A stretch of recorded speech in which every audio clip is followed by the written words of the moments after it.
Put down that camera and strap in. It's time for a new episode of TOGCHAT Live. Get ready for 60 minutes of wall-to-wall photography, including photo news, tips, and your photography questions in real time, with answers from your host, Olympus visionary Joe Edelman.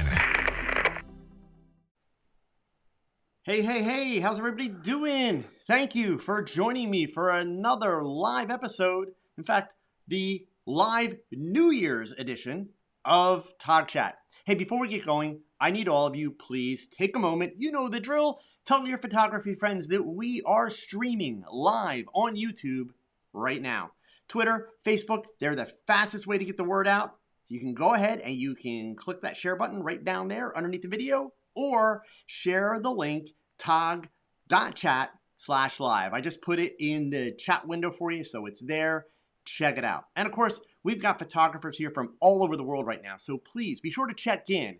Leave a comment. Let me know you're here. Let me know where you're watching from. I've got Troy here, who I haven't seen in a while. I've got Robert. I've got FN89 from Ottawa. Alan's here from Virginia. James from right up the road in Milford, Pennsylvania. Lynn from New York. We got a bunch of people here. Dave from Alabama. Andreas from Sweden. Marcus from Germany. Peter from Wales in the UK. I'm sorry, it is so cool to have so many people from all over the world, all here for one purpose, and that is to talk photography. And of course, please be sure to start posting your questions for tonight's TOGCHAT. It's the end of the year. Let's go out with a bang. I will do my best to answer them all in the next 60 minutes. So, it's time. Are we ready for this?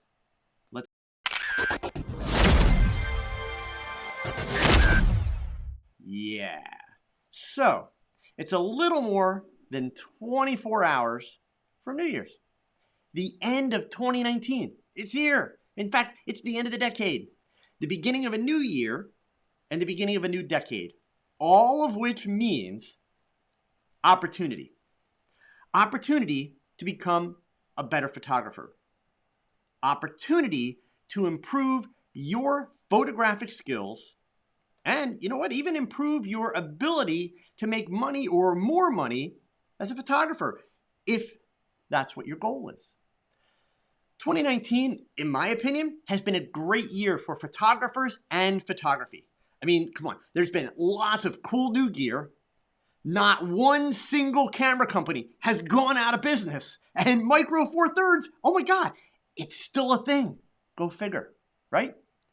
Now look, traditionally, this is the time of year where people make New Year's resolutions. And of course, what do? You post them for the world to see on Facebook and Instagram, and you know, as if the world would actually hold you accountable for these self-made promises that you have proclaimed to everyone, and that you will inevitably break within the first 30 days of the new year, right?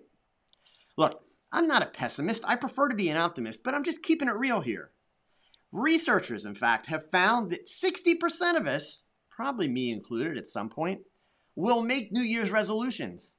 But in fact, only 8% of us are successful in achieving them. In other words, statistically, we put time and effort into a New Year's resolution that is ultimately a waste of time.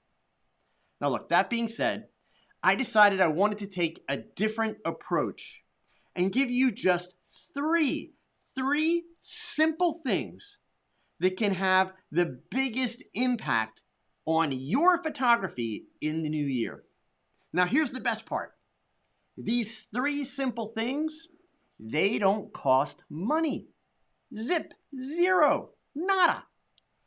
And you can accomplish these three things with your existing gear, which for you Sony users, that should be a big relief. And for the rest of you, you may be disappointed that you can't tell your wife you need a new camera and blame it on me.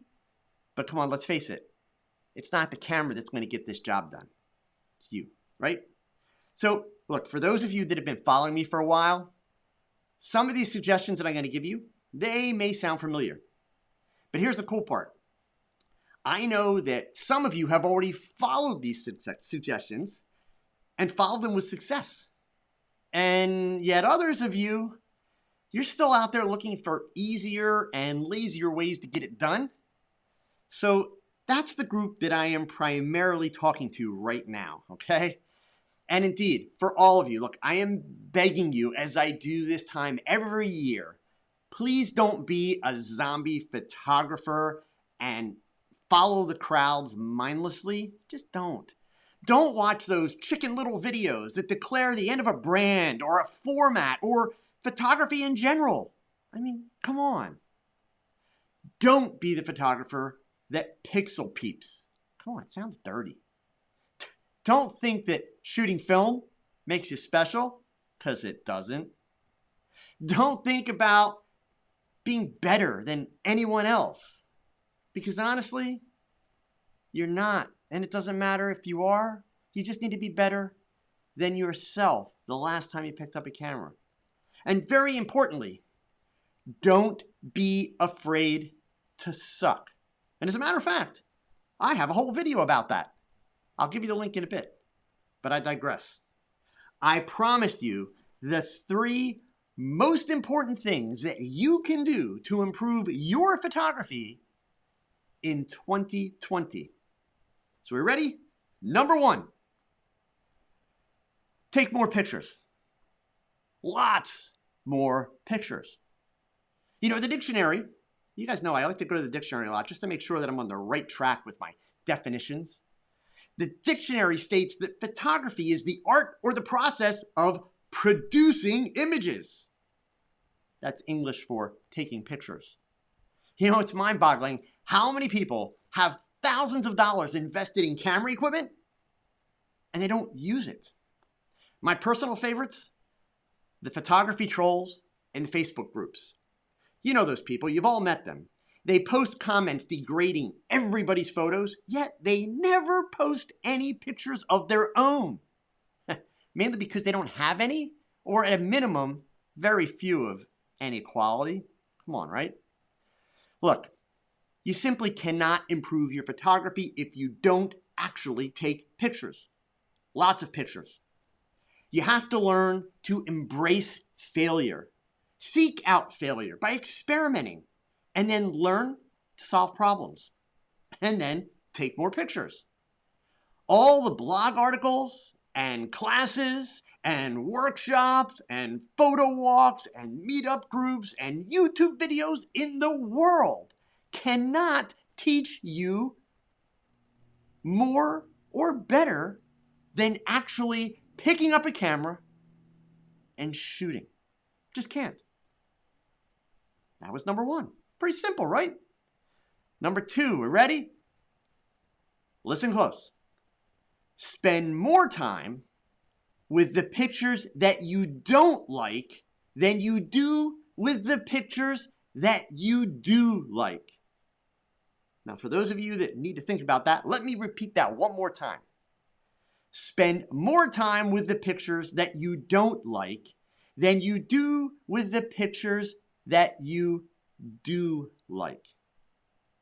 We are all guilty of not doing enough of this, if at all, for that matter. Hold yourself accountable, folks. We all go out and we shoot, and we come back to our computers and we cull through 100 or 1,000 or several thousand images. We narrow it down to the few that we're going to use, and then we process those few images, and then we post them on social media for the world to stroke our egos and tell us how great they are. And then we either just delete or we just file away all of those hundreds or thousands of frames that we didn't use. What we should be doing, and especially if you're just starting, and especially if you're struggling, you should be setting aside some time to look at those images, the images that didn't make the cut, and ask why. Why don't I like it? And then ask the question and answer it, what could I have done to make it better? In other words, the exercise is to learn from our mistakes. Gosh, isn't that one of those lessons we were first taught when we were little kids? so many of the mistakes that we make when we are shooting, they're because we are human. And as humans, we are easily distracted. Now, we think that we are good at multitasking, but the fact is that humans are not good at multitasking. Google the phrases, in fact, I'm going to put them in the chat window here for you, inattentional blindness or change blindness. And this is just two of many examples and reasons. Okay, let me hit enter there. All right. Better yet, you can watch my recent video. In fact, let me get you the link to this. I mentioned it already. Don't be afraid to suck. This video talks about these two things and also will show you some actual real life scenarios and how it applies to your photography. Last but not least, tip number 3. Create new habits around your mistakes and your shortcomings. What does that mean? Look, many of the mistakes that you make, many of the mistakes that I make, you will make them more than once, and some with greater frequency than you would prefer to be making them. Like maybe all the time. When that is happening, you've got to do some honest self-evaluation, right? Is it happening because you're lazy and you haven't put in the time to, I don't know, read the manual or haven't taken the time to practice? Well, look, come on. If that's the case, the solution then to this problem is really simple. Get your head out of your butt and do the work. I mean, come on, right? Now, if the problem is that you keep forgetting simple things or noticing things that are right there in front of you, well, believe it or not, the solution then is actually achievable. It will take some discipline. You have to create systems or steps or call it a workflow for that matter. I'll give you some examples. Let's say that you find yourself retouching your portrait or modeling images and you routinely realize that you missed a ton of flyaway hairs that are making your shot look sloppy. And so now you're stuck spending a crazy amount of time trying to retouch all that stray hair and flyaway hair out of your shot. If that's happening on a regular basis, get yourself a Dymo labeler, you know, one of those little label maker machines, or just some simple Post-it notes. Put the notes on the back of your camera. Put them on your lights. Put them on your computer screen. If you're tethering, check for flyaways. That's step 1. And then work on a mental reminder that will make check for flyaways the last thing that you do in your mind before pressing the shutter. Look at your subject's hair. Are you one of those photographers, and I see a lot of this, that tends to overexpose your shots? Not because you're doing ETTR or ETTL, no, but because you're just not really paying attention to your LCD screen. Or you're shooting it automatic and you're not changing your exposure when you need to be. Okay, make a note, and then the last step before you press the shutter release should always be to review your exposure, right? I mean, look, honestly, in many cases, the habit that you need to develop is to slow down. Slowing down allows you to pay better attention. Paying better attention added to being prepared. In other words, practicing for your shot, planning for your shot. That will always make you less nervous and then make it easier to slow down. Great photography. Keyword there. Great photography always benefits from good habits. If you put in the effort and you do steps 1 and steps 2, it will be a lot easier for you to build these habits. Your own system, so that you notice the little details and don't forget to check for things that you routinely miss. Now look, all of this is doable and it doesn't cost you any money. It does, however, take effort. There are no shortcuts to great photography. The technology that we have today, come on, it allows us to make better photographs faster and with fewer skills than we ever could before. But it requires a solid understanding of photography and the techniques involved to consistently create great images. You have my commitment to work even harder in this coming year to provide you with more and better educational opportunities in 2020, both in person and online. But understand, regardless of how many lessons I create for you, I can't make you a better photographer. Only you hold the power to do that. I wish all of you a happy, healthy, successful, and fun photography-filled 2020. So with that said, for all of you, Happy New Year.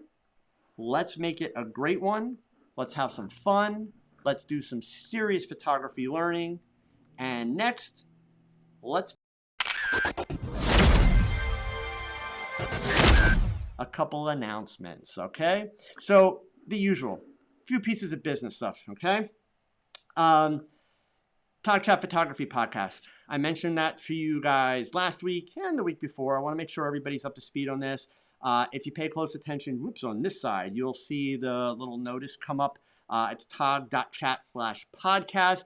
Every Friday, so this Friday, first Friday in 2020, I take the week's TOGCHAT video, pull the audio from it, also add a little bit more to it in terms of some news, or if it's an interview that I've done, I only use about 15 minutes of the interview here in the live show, and then I post the rest of it as part of the TOGCHAT.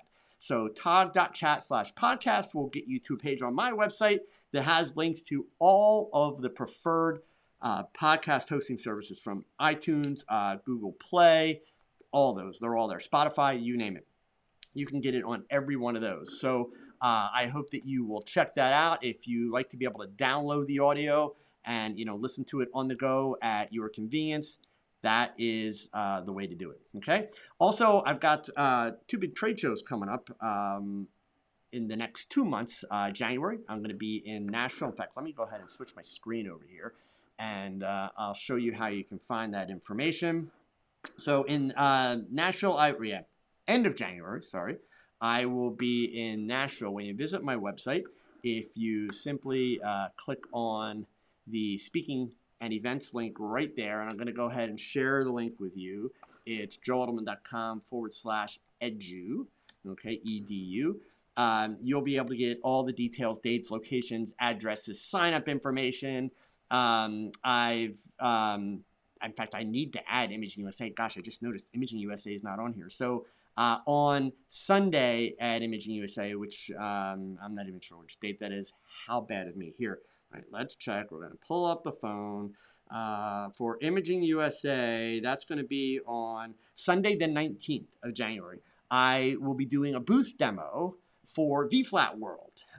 So I'm going to be doing a demo in their booth, a lighting demo using V-Flats and some of my kind of very unusual lighting techniques. So other than that, I'm just going to Nashville to honestly enjoy Nashville, but also to spend time at the trade show at Imaging, be able to meet up with people, have a little bit of fun.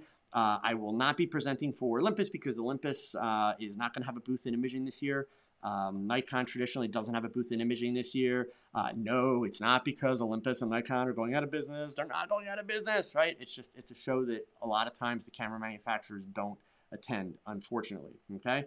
And then WPPI is coming up in February. I will be doing a masterclass there. I'm not sure what's up with Olympus yet for WPPI, if they're going or not, but either way, I will definitely be there for the 3 days. And then in March, I'm going to be down in Fort Myers, Florida for the Florida Camera Club Council. I'm going to be the keynote speaker down there and doing a whole bunch of workshops and that over a 3-day weekend. So that's always a fun time. So make sure that you check that stuff out, because there are opportunities for you to learn from me directly in person and for us to be able to meet and enjoy photography together, okay? So let's see, is there anything else I missed? I didn't. So that's everything that I needed to talk about tonight. So that brings us to the part that everybody likes, the reason why we are here every week anyway, right? And that, of course, is The Q&A, of course. All right, so I got a couple of good questions in here already. Like really good questions in here already. So let me just slide my screen around here so that I can see all these questions. And I'm going to scroll on back to the beginning here so that we get everybody. But we got plenty of time, folks. There's some good questions in here, but we got time. In fact, it's only 20 after 6 here. So we got another 40 minutes. I'll be able to get through a lot of questions, all right? So scrolling all the way back from Orthos. Let me get this onto the screen here. There we go. What do you think of Brian Peterson, who only uses apertures from f4 to f22? Do you think that's a good approach for photographers that don't have lenses with wide apertures? Well, okay, Orthos, I'm sorry. I apologize for chuckling, but if you don't have wide apertures, well, then yeah, I mean, that's pretty much got to be your approach, right? The solution is never to just go spend more money, right? If spending more money solves an actual problem, fine. But in this case, you would have to ask yourself, well, what are you going to get from the wide apertures, and do you need it, right? Is there something about your photography? So the challenge here, of course, Orthos, is I don't know exactly what it is you shoot or what you're trying to do. You folks, if you follow me on social media, you saw the images that I just did out in Arizona. In fact, there's a video, by the way, for all of you. There's a video coming out on Wednesday. It's kind of a very different video for me. And if you haven't seen these pictures I'm talking about, you'll see them in the video on Wednesday, or you can go check out Facebook. They're on all my Facebook profiles. They are photographs that I did outdoors in the desert in Arizona of cactuses and also of cowboys. And I did them last week. I was fortunate enough to attend the Olympus Visionary Summit, where they bring all 12 of us ambassadors together for a couple of days for education and meetings and planning and all that kind of stuff. And they give us some time to go out and shoot.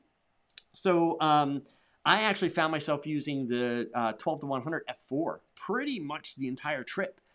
Like 98% of the images that I shot were with that lens, and it was awesome. Did everything I needed. It was great. So, Orthos, there's nothing wrong with that, right? I will say this. Now, I know of Brian Peterson, obviously, his reputation, etc. He's an amazing photographer. I don't think it is wise for any photographer at any level to be saying, I only ever do this. I just don't. And here's why. Because it is misleading. You folks know there were certain YouTubers in the past who made comments like, why would you buy an f1.8 lens and ever shoot in an aperture other than f1.8? Said no real photographer ever. Right? I mean, that's just the dumbest thing I've ever heard. So, yeah, there's nothing wrong with that. I mean, I've had a guest here on my show last year, Will Cadena, who is one of the Westcott pros, shoots with Canon gear. He does a lot of fashion, outdoor location portraiture, etc. He shoots almost everything at small apertures, meaning like f11, f16. Lots of depth of field, right? He's not one of those bokeh junkies. And his images are beautiful, right? So, yeah, definitely no rules. But I mean, at this point, if you don't have lenses with wide apertures, well, then, yeah, you're going to shoot between f4 to f22. And honestly, there's nothing wrong with that. Don't stress about getting wider apertures until you find that those f4 lenses are preventing you from doing the kind of photography that you want to do. Then that's a conversation that you want to have with yourself and with your bank account, right? Okay? All right. Next up, a question here from Carl. So he said, I remember that you stated your other studio had a different color floor. I have the flat gray back wall. Okay. Semi-gloss white on the two other walls. And then his follow-up here is, his floor is now raw concrete. He had to take up the tile or remove the adhesive. It's clean, but it's not good looking. Would you go with a flat gray or a white floor? Carl, if it was me, I previously have had two studios where I painted the floor glossy gray, right? So same kind of neutral gray that you put on the walls. I did it with a gloss finish to it and put down a lot of coats. Now, certainly there's stuff that you can put over, like the stuff they have for garage floors and that you You can get a hard coat on it. That's fine. I just did it with paint and did a bunch of coats to build it up. But I really like the gray because, again, I could change the colors, etc. And sometimes I don't want as much reflection coming up, which is what I'm going to get from a white floor. So the gray, again, for me was like really an ideal kind of neutral type scenario. So I really like that. Eric, I just saw your super chat. Thank you so much, sir. I appreciate the kind words. And yes, it will go towards some Cokes. I promise. All right. Thank you very much. All right. Yeah, Carl, my answer, gray. That would be it. Okay. All right. Question here from Andreas. And this kind of ties in with our talk topic for the night. If anything was possible, what would you most like to see happening within photography in 2020? Wow, Andreas. I mean, honestly, what I would most like to see happening is something that's not going to happen. But that is, I would just like to see people remember why they picked up a camera, and have fun. Stop with all of the drama. Stop with all of the competition. Understand that if we all help each other, we all benefit. And let's lift each other up instead of putting people down all the time. I would love to see the arrogance go away. And these things that I'm talking about, I want to be really clear. I'm guilty of making those mistakes. Most of you are guilty of making those mistakes. They're human mistakes, but it takes a lot of effort, and it takes a committed effort to want to get beyond that. And for me, you guys have been hearing that from me a lot for the last probably 4 or 5 months. I mean, that's really a big focus for me now. It's just people need to have fun, lighten up, and enjoy this. Otherwise, why do it? I mean, that's been a big part of the secret. I'm coming up on 47 years with a camera. Started at age 11. So you do the math, right? I got it because it was fun. And probably one of my biggest successes as a photographer is that I've been able to keep it fun, right? So that would be my thing, Andreas. If at all possible, that's what I would like to see happening within photography. Everything else, I think there's amazing things happening. There's things happening like when we talk about gear and technology, I can't even imagine what they are yet. And that's cool, right? I mean, that's truly cool. Knowing that these camera manufacturers are working on things and developing things that are going to blow my mind and blow a lot of people's minds. And sadly, there will be people that will bitch about it's not exactly what they wanted, or it's a half an inch too big, or, whatever. But I say it in almost every talk that I give. I think right now, in this case, today, December 30th, 2019, is the most exciting time in history to be a photographer. Professional or amateur, it doesn't matter. But to be a photographer, the technology we have, the opportunities we have, everything that we have available to us, it's incredible. It's just absolutely incredible. So for me, I would just love to see people just chill out and have a little bit more fun and actually focus on their own photography and improving their own photography. I just think it would make the whole industry a whole lot better. So, okay. All right, question here from Eric. Eric, I got to get this because I got your super chat. So, at PhotoFest, this is one of those questions where something I said comes back to haunt me probably, right? At PhotoFest, you made a comment about not needing a round lens on the flash and would use the head that comes with the Godox because of the inverse square law. Can you go into more detail with this? Okay, cool. So, this is a good one. So, honestly, I find the round flash heads to be a gimmick, right? A gimmick in the sense that, yeah, they're specialized. And it's funny, whenever you see photographers on YouTube that do the round head compared to the rectangular head, and they aim it at a gray background and they fire them, and you see, the round pattern and you see the more rectangular pattern. Well, yeah, because the speed light's 4 feet from the background. So what do you expect to happen? Eric, you gotta go and watch the inverse square law video that I did. Oh, and there's other ones too. But over time and distance, that rectangular light rounds out. Just does. Okay.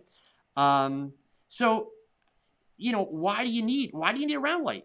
Like, I'm actually curious to you, Eric, and I probably asked you this at Pixel Photo Fest. I probably said the same thing. Like, why do you think you need a round light? Like, what are you benefiting from that? The problem with the round light is it's one more shape that requires its own unique modifiers, its own unique grips. It doesn't fit in the other holders that I have, yada, yada, yada. So there's no imagery that I create currently that I'm like, oh my God, that round head is going to make my photography just so amazing.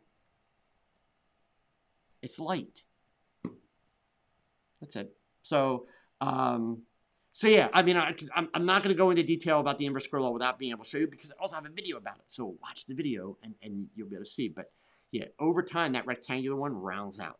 So if you really want round, back it up. I mean, it's going to be bigger, but yeah.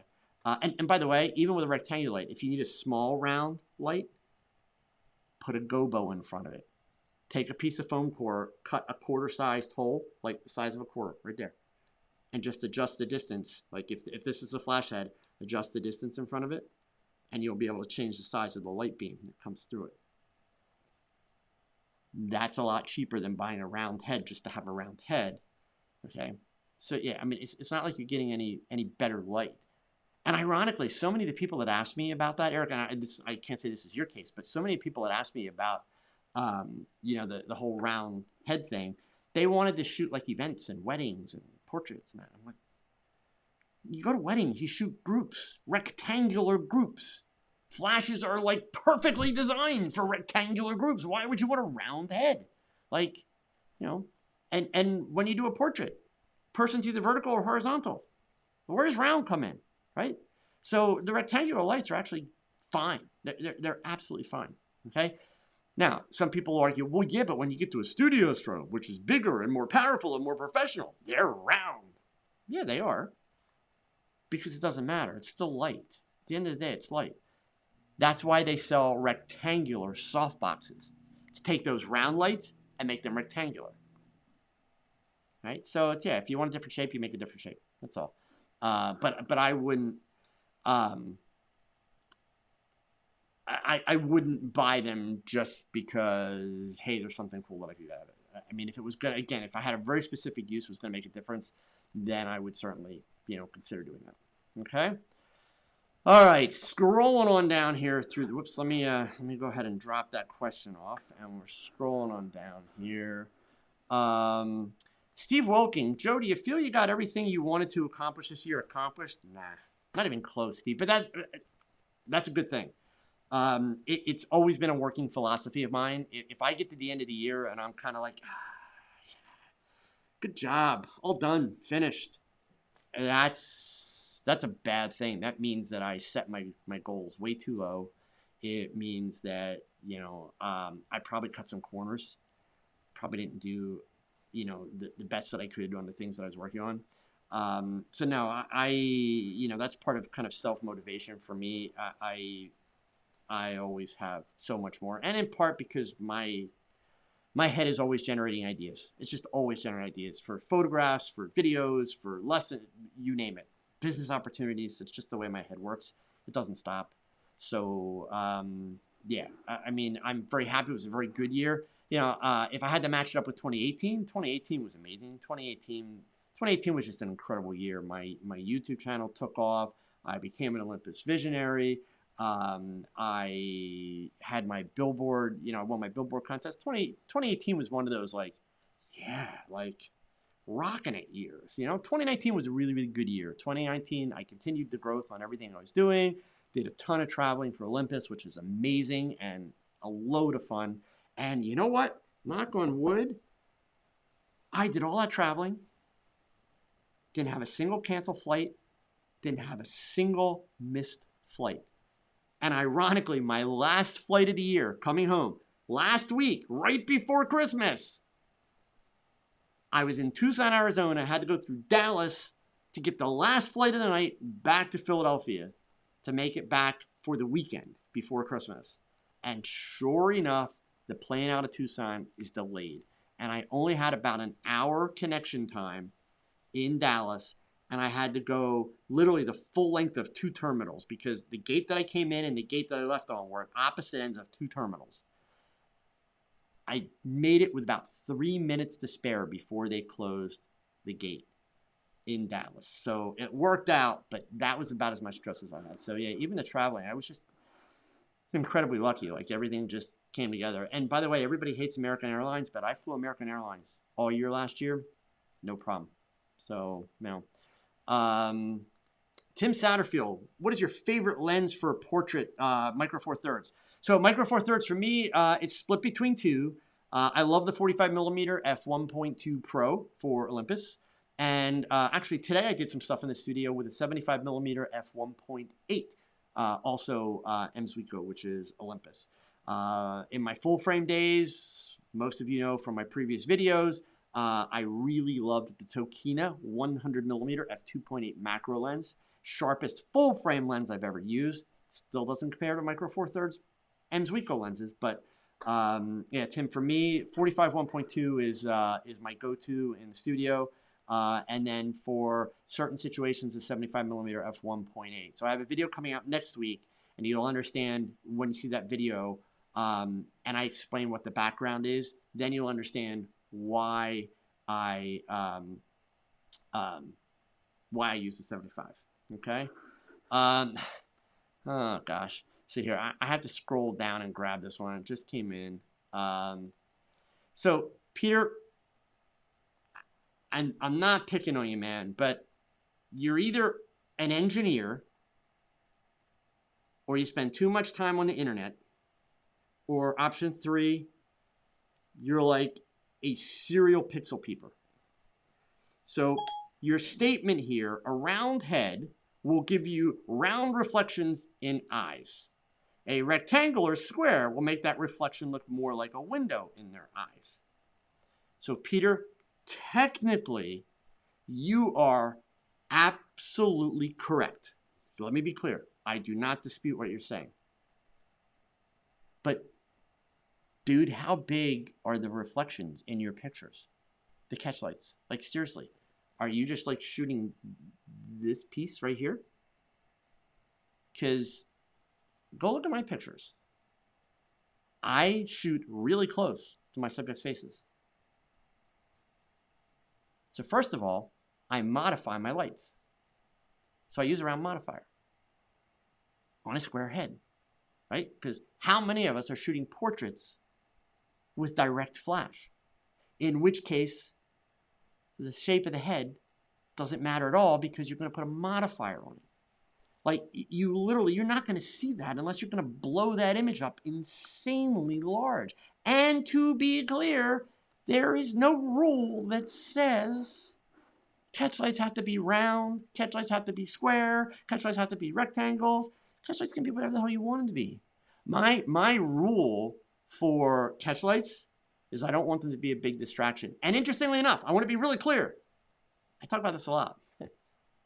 The only people that ever talk to me about catch lights, ever, they look a lot like you folks. They all have cameras. Just saying, right? We're the only people that care about catch lights. But yeah, I mean, the whole rectangle round thing, yeah, you're right, Pete, but you're going to modify the light. So it's not a factor, right?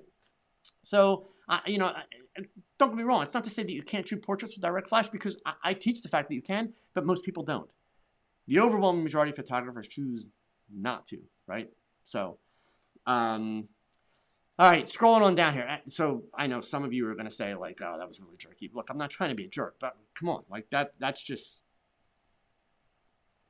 pixel peeping is honestly what it comes down to. So,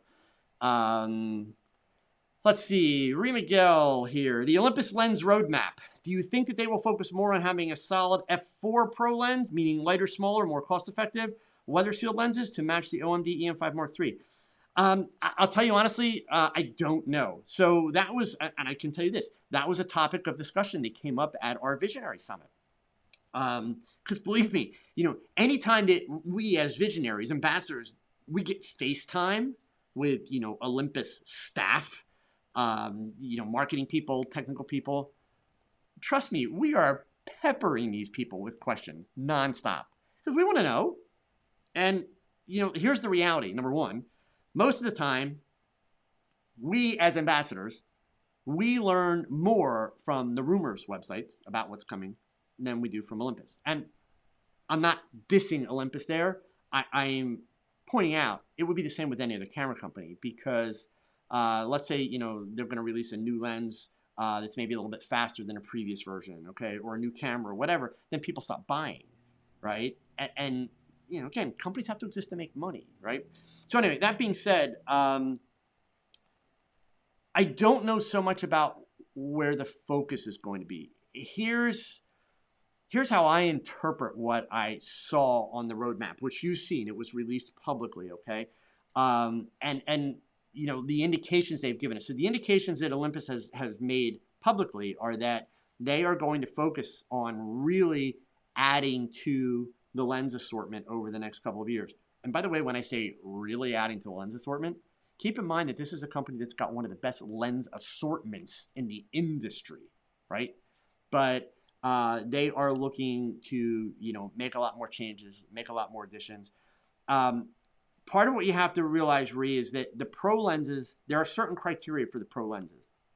And speed is not necessarily one of them, because keep in mind the 12 to 100, that's an f4, which is very fast for a lens of that range. But, it doesn't have to be like an f1.8 or a 2.8 or a 1.2 to be a pro lens. But the pro lenses by design are a little bit heavier and are a little bit bigger. One of the things that Olympus has done brilliantly with the pro lenses is they're able to reuse some of the technology from one lens to the next because of the way they're manufactured and designed. In other words, they all look very, very similar. Like if you put the 45 f1.2 next to the 25 f1.2 and the 17 f1.2, the differences between those three lenses visually, just to look at them, is very subtle. You realize they all use the same filter size, okay? They all are the same diameter around. So, there's a lot of really brilliance kind of in the design there. So yes, they are all weather sealed, but I would be inclined to think that we will see the weather seal technology get smaller and lighter and even better to the degree that they are potentially able to do it without the metal casings, without the bulkier casings. So then we would potentially see some of that kind of filter down into premium lenses. But all that being said, unfortunately, I have no factual information. They walked us through, the roadmap that we have all seen online and confirmed, confirmed details along the way that really have already been confirmed. So, unfortunately, I've got nothing more to offer, but I wish I did.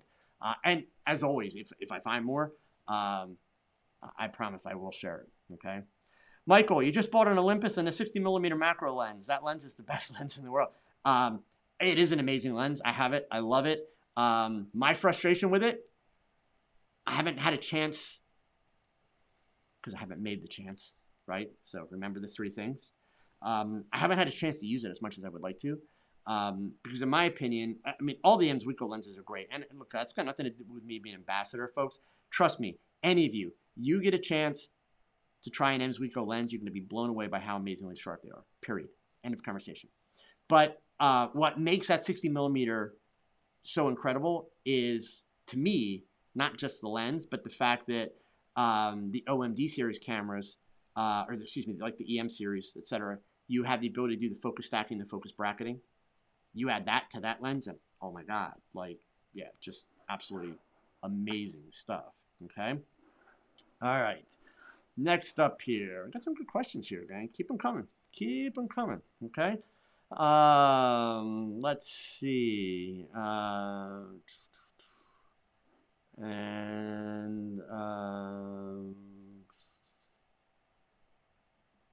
So actually, here's an interesting comment. So Troy, you tend to be a little bit tough on yourself, but I want to read this. He says, I hate to admit this, but it was several months between shoots, and I actually had to get the manual back out because I forgot the basics of how to actually use the camera. Troy, actually, that's a good thing to admit because the worst part is most people wouldn't have gotten the manual back out. So, look, and I know that you've had some things going on in your life. We all have those moments, right? We all have those moments where, life just gets in the way and we don't get to pick up the camera as much as we want to. The irony of it is you folks have all been asking me about my year this last year. Ironically, I shot less in 2019 than I've shot probably in the last 15 years at any point. On one hand, that's a disappointment. On the other hand, when I look at all the reasons why, it's like, nah, I'm not disappointed. That's great. Okay. And I'm already, like, the last couple of days I've been in the studio. So the last 2 weeks I've been in the studio at least once a week. The next couple of weeks I'm going to be in the studio at least twice a week. Believe me, I'm making up for it, which is what, what I'll do. Okay. But, yeah, there's nothing to be ashamed there, Troy. It would have been more of a shame if you just picked up the camera and went flubbing around with it and, just essentially wasting time. So, I love this comment here from Annie. Post-it notes, I'd be covered in them. You know what, Annie? If that's what it takes. Like, seriously, there's no shame in that. Folks, it's kind of like, you got to realize, when you show your pictures, like I used in my little talk in the beginning of TOGCHAT tonight, I use the analogy of, we share our pictures on social media. But if you show your pictures to your friend, think about friends. Think about when you show your pictures to relatives. Doesn't matter. Nobody cares about how you did it. It's only other people with cameras that geek out over how, right? When you show your pictures to people, they don't care how you did it, right? So if it takes you 100 post-it notes to get it done, if that gets it done, man, take out stock and post-it notes and go do it. Like, absolutely. Nothing to be ashamed of there. So there's two good ones back to back. That and, Troy with Emmanuel. Trust me, if that's what gets the job done, then you're doing the right thing. So, okay. Let's see. John Walters. What is your rule again about how long to practice? I heard you mention it before, something about doubling your chat. Okay, so I love the fact that you all watch TOGCHAT, that you spend normally Wednesday evenings with me, in this case a Monday evening, or that you come and you watch it days later, or that you download it and you listen to it. Downloading and listening to it allows you to multitask, so that we won't add that one in. But if you are watching TOGCHAT, I get it. Frequently, you will come away with some little nugget of information that I let slip out. But the fact of the matter is, a big part of this is it's just a chat. It's a conversation, right? This is not real learning. Simple fact is, folks, tip number one, right, tonight, you got to pick up that camera. That's where the learning happens. So all I ask is for all of you who spend the time here and watch me, these are 1 hour long TOGCHATs. So assuming that you've been here for the full hour, I ask that before you come back and watch another one, you double that and you put in 2 hours with your camera in your hand. That 2 hours might be camera in one hand, manual in the other. That 2 hours might be just taking pictures of your feet, trying to practice depth of field at a close range. Anything, whatever. But it's 2 hours with the camera in your hand. That's what I asked for, because I as much as I love spending time with you folks, I don't want to be the cause of you folks not learning and advancing. That's why I talk so much about go pick up a camera, shoot something. You got to get out there, you got to take pictures. Okay? All right, so let's see. Robert, I'm going to experiment with flash and macro photography in 2020. Photography is a hobby for me, so I can take my time learning new techniques. Awesome. Robert, what I would encourage you to do, visit the Olympus website, so getolympus.com, okay? And at the top of every page on the website is a link called Learn. And that will take you to the Learning Center. And in the Learning Center are some excellent articles and tutorials. And you'll also find a link to Creative Live and a series of episodes that Chris McInnes from Olympus did about macro photography. And he's actually not a full-time photographer. He actually works for Olympus in a completely different department. And the guy's macro photography is just insane. Check it out. You don't have to be an Olympus shooter to benefit from the tutorials. Some of the best information that you're going to find. And indeed, the fact that, you're not doing it professionally and you can take your time and, you can learn along the way, that's awesome. Okay? All right. Let's see. Next up here on the questions. Manuel loves the videos. Keep them coming. Thank you. And I intend to. I really, really appreciate the support. Okay? Let's see. Miguel. I spent some time trying to come up with the smallest handheld one speed light setup with a light modifier so that I can have my friends hold them when I decide to do street portraits in local markets.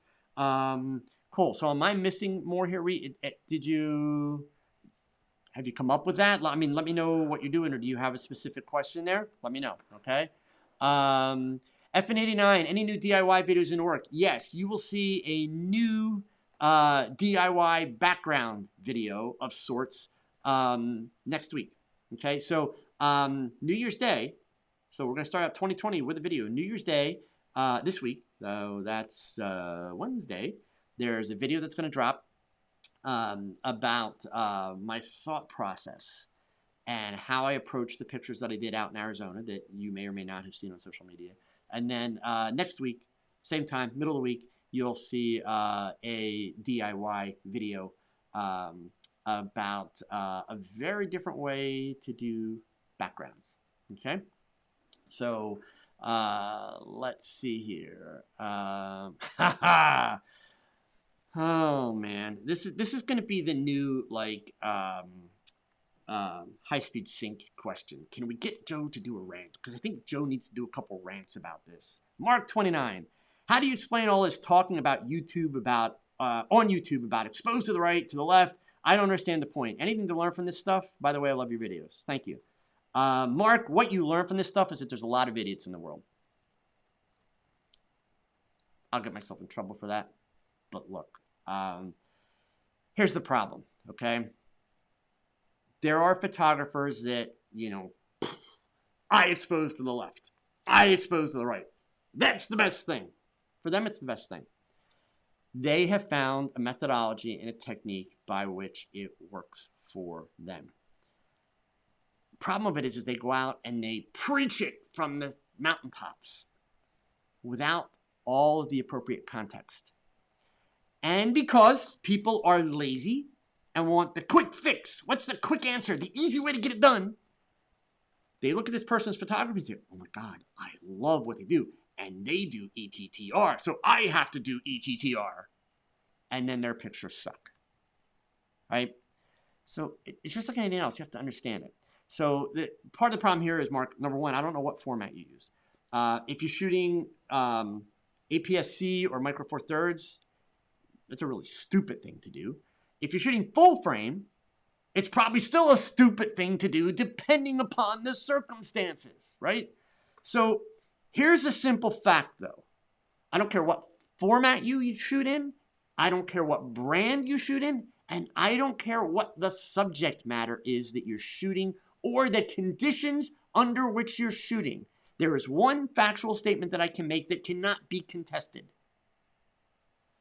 There is no better solution than proper exposure. Period. That's the best answer that I can give you. My honest advice to you, Mark, given that you're just a little bit confused about what you're hearing about it, ignore it. Tune it out. I promise you, I never look at a freaking histogram ever. Ever. Ever. Period. Don't do it. And I don't walk around saying, yeah, I'm going to underexpose everything by 2 stops, 3 stops. Just don't. Okay? So I definitely don't recommend it. All right? Let's see here. Next up is from VW Scrub Hunter. That's an interesting one. Okay, let's get this up here. What can I do to change my backgrounds in my studio that will change the look of my studio pictures? I feel like they get boring after a while. Really? Come on, man. You need to watch my videos. I got a ton of videos about backgrounds. Number one, how you do cheap backgrounds. But two, gels. Colored gels. That's the easiest and best thing you can do. And WV Scrub Hunter, make sure that you check out the video that's going to come out next week. Not this Wednesday's, but next week's video. It's a DIY background video. Yeah, it'll cost you a little bit of money to start doing it, but it's the cheapest background setup per background that you will ever come up with, okay, for doing portrait work, all right? But honestly, I mean, the easiest way to kind of mix up what you're doing right now is gels. Just start using gels, change the colors. Eric, thank you so much, man.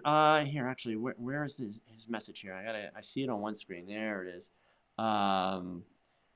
Eric's saying here, well, first of all, Happy New Year too. Thank you so much. I appreciate it. Thanks for the inspiration and the reminder that it's okay to suck. Bad images happen. It's figuring out the how and the why it happened that might just cause a light bulb to go off. And honestly, it is that simple. folks. It really is. Okay, that's what it's all about. So L marker 3, here's an interesting one that goes along with the background stuff. Does anybody use a mini projector for backgrounds? You could. Just like anything else, though, there are certain limitations you'll run into. The problem, like if you're lighting your subject with flash, the backgrounds from the projector are, number one, not going to be nearly as bright as the flashes, and number two, if you don't have enough space to be able to keep the light from the flashes off the background, they're going to obliterate what's being projected. So if you're projecting it onto like a white wall, then the wall's just going to be white. You're not going to see the pattern. So you can use a mini projector, but you'd be better off with constant lighting on your subject so you can see everything and understand that that's actually a really advanced lighting technique, meaning you really need to get your head wrapped around the inverse square law before you go, messing with that stuff. I mean, that's really what it's going to come down to.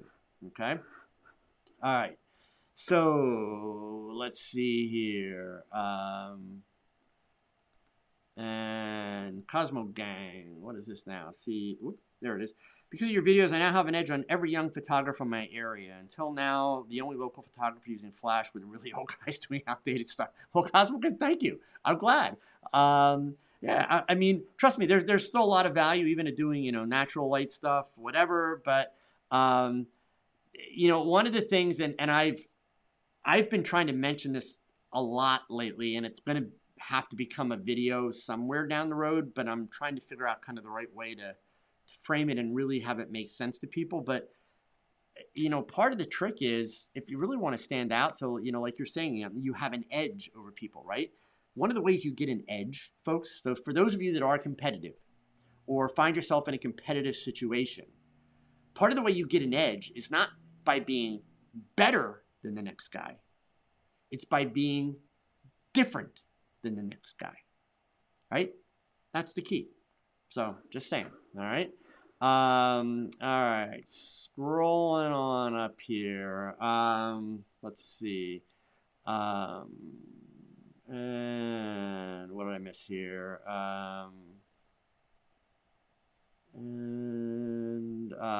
Pinnacle Pets, here we go. Or Pinnacle Pete, sorry. When shooting your studio fashion shoots, do you use face detection nearest eye or do you manually choose a focus point? Good question. So let me give you the answer that I should give you as an educator, and then I'll be completely transparent and I'll do full disclosure. How's that, right? So ideally, I should be using face detection nearest eye. The Olympus face detection and eye detection is insanely good. Life's beautiful. Thank you so much for the super chat. I appreciate it. The eye detection on the Olympus cameras is just insanely good. Because remember, the EM1 Mark II, the EM1X, 121, actually the EM5 Mark III, 121 focus points with crosshatch in all of them. Plus you've got contrast and phase detection built in. It's insanely good. So the bad habit that I developed, and it is a bad habit, it's gonna bite me in the butt one day. So I'm not bragging, I'm being honest to remind myself, like, I've got to stop doing it. I forget to move the focus point a lot in the studio. I'll do 2-3 shots and suddenly realize, like, wow, look at that. The eyes are up here, my focus point's down here, and my pictures are still tack sharp. That's not a good habit at all. So I'm being completely honest, but yes, the proper settings, face detection, nearest eye, that's the way to approach it. And then in addition to that, though, no shooting in f1.8, especially if it's a close-up, right? Because I want both eyes in focus. So I'm going to stop down a little bit so that I'm able to get the full face in focus. Okay? All right. Got a few seconds here. Let's see. And Life's beautiful. Joe, when you do a personal workshop, must they always be a full 8 hours? I was hoping that maybe you'd be able to do 3 or 4 hours. You should reach out to me by email or better yet by phone because I know you're local. It's an option, but let's talk about what it is that you're trying to accomplish. Because I'm not going to lie, 8-hour workshops, I've never had a person walk out of an 8-hour workshop without wishing they could have spent like 20 hours more. And I'm proud of that fact. I mean, in the sense that, there's a lot to cover. So before I say yes, no, whatever, let's dig into a little bit more about what it is you really want to work on. So instead of telling me here, because I'm also just about out of time, I know you're local to me, or at least somewhat local to me. Visit my website. You can get the phone number there, or at least shoot me an email. Give me your phone number. I'll give you a call back. And then let's discuss that. I'm certainly open to being flexible, but I won't do a shorter session if I don't feel that I can actually help you in that period of time. So let's talk about what it is you want to accomplish, and then we can definitely see if we can work that out. Okay. So we'll make this one our last one for the night, because I'm going to go over time. Shocker, right? Marco Polo, spread that all out. How should a beginner find models in their area? Ask people. That's step one. I mean, don't be afraid to ask people, but, don't be the pervy guys. Like, hey, baby, you're like really hot. You want to take pictures? Like, yeah, no, if you're going to ask somebody face to face, make sure you've got like a whole bunch of pictures that you've taken on your phone. Number one, go to Staples. You don't have to be a pro, right? Got that. Go to Staples or an office supply store. Just get some simple business cards printed. And they don't need to be like, hey, I'm Marco Polo Photography. No, it can just be your name and your phone number. Just like contact information that you could hand somebody, right? Tangible, okay? And just say, hey, I'm a photographer. I'm learning. I'm trying to build a portfolio. I think you're really attractive, and it'd be fun to photograph you. This is some of the stuff that I've done. And then here's what I do. And I don't do it often, but if I meet somebody in person, what I'll do is I will show them some pictures. I will tell them what I'm interested in. And I will never say, hey, I'd like to take your picture. Or, hey, I'd like to shoot, whatever. I'll say, I would love to do, some beauty shots with you because I think you have this amazing jawline, whatever. So I try to make it a little bit more specific. And then I give them my card and say, if you're interested, give me a call. And that's my ticket. If they call me, yeah, winner. If they don't call me, okay, no harm, no foul, right? So that's option one. Option two, Marco Polo, is Instagram. Go to Instagram and do a hashtag search. So for me, I live in what's referred to as an area called the Lehigh Valley. That's made up of 3 towns, Allentown, Bethlehem, and Easton, Pennsylvania. So I would do a hashtag search for Allentown models or Bethlehem models or Easton models or Lehigh Valley models, and find all the girls that want to be models that tag themselves or hashtag themselves as, models in that area. And then your other option is a website called Model Mayhem. Honestly, that would be the last one on my list, but that's also an option too, in terms of being able to find somebody that'd be willing to get in front of your camera and model for you. Okay? All right, folks, 7:03. I'm going to try and get out here without being too late.